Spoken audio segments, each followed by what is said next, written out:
दोस्तों, आधार सुपरवाइजर और operator post के लिए बम्पर भर्ती निकली हुई है और इसके लिए ऑनलाइन आवेदन की प्रक्रिया शुरू भी हो चुकी है। इस वीडियो के माध्यम से बताऊंगा कि आधार सुपरवाइजर और ऑपरेटर पोस्ट के लिए आप आवेदन कैसे कर पाएंगे, इसके लिए आवश्यक दस्तावेज क्या रहेंगे, चयन प्रक्रिया क्या रहेगी, पद कितने हैं, सैलरी कितने मिलेंगे और आप लोग अगर बिहार से हैं तो बिहार के लिए जो अंतिम तिथि है वो क्या रखी गई है, क्योंकि अलग अलग राज्यों के लिए अलग अलग अंतिम तिथि रखी गई है आवेदन करने की। चयन प्रक्रिया में क्या क्या प्रोसेस है वो संपूर्ण जानकारी इस वीडियो के माध्यम से बता रहा हूं। इस वीडियो को आप लोग पूरा देखिएगा, तभी आपको जानकारी मिल जाएगा और आधार सुपरवाइजर और ऑपरेटर का काम क्या है वो भी आप लोगों को पता चल जाएगा। ठीक है, तो आप लोग वीडियो देखिए। आधार सुपरवाइजर और ऑपरेटर पोस्ट के लिए जो योग्यता रखी गई है, सबसे पहले देखिए, अगर आप 10th पास हैं और इसके बाद 2 साल का ITI किए हैं या 3 साल के पॉलिटेक्निक डिप्लोमा किए हैं तो पर भी आप एलिजिबल हैं। यदि आप ये सब नहीं किए हैं, केवल 12th पास कर चुके हैं, तब आप एलिजिबल हैं। ठीक है, 12th पास के बाद कोई क्राइटेरिया आगे नहीं मांगी जाती है। तो यूँ समझिए, 10th अगर किए हैं तो ITI 2 साल का या 3 साल का डिप्लोमा रहना चाहिए। अगर 12th किए हैं किसी भी स्ट्रीम से, आर्ट कॉमर्स साइंस चलेगा। ठीक है, आवेदन की अंतिम तिथि मैं आपको बता देना चाहता हूं, अलग अलग राज्यों के लिए अलग अलग अंतिम तिथि रखी गई है।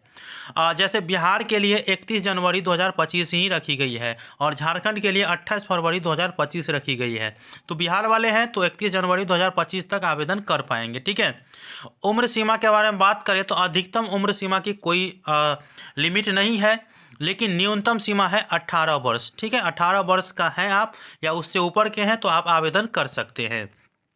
आवेदन के माध्यम ऑनलाइन होंगे, ऑफलाइन के तरीके से आवेदन नहीं करना है, ऑनलाइन ही होंगे। आपको UIDAI के वेबसाइट से भी आवेदन कर सकते हैं या CSCSPV.in के माध्यम से भी आवेदन कर सकते हैं।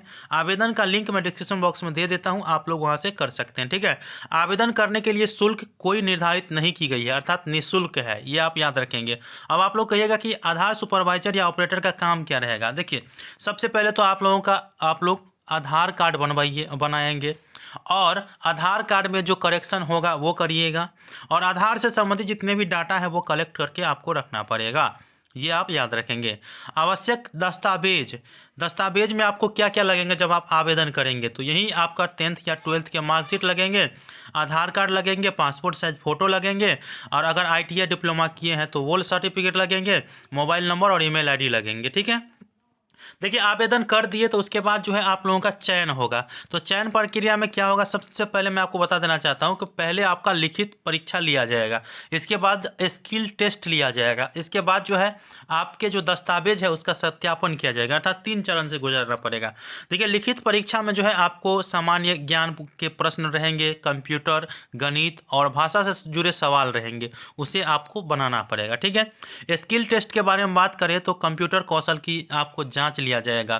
ठीक है, और दस्तावेज जब सत्यापन होगा, दोनों में पास हो जाएगा तब दस्तावेज का सत्यापन होगा, जिसमें आपका जो भी डॉक्यूमेंट लगा हुआ है जिसके बेस पर आप जॉब पाना चाहते हैं वो दस्तावेज जांच होगी। बस अब कहिएगा सैलरी कितने मिलेंगे, तो मैंने गूगल से सर्च लिए हैं और इसमें जो बताया गया है वो सैलरी है 16,000 से लेकर के 23,000 तक, और समय बदलते ही सैलरी भी बदल जाता है, ये तो आपको पता ही होगा। तो अभी ये गूगल पे सर्च मारने के बाद मिला है, तो अगर आप इच्छुक हैं तो आप आवेदन कर सकते हैं, लिंक डिस्क्रिप्शन बॉक्स में दे दिया हूँ। मिलते हैं अगले वीडियो में, तब तक के लिए धन्यवाद।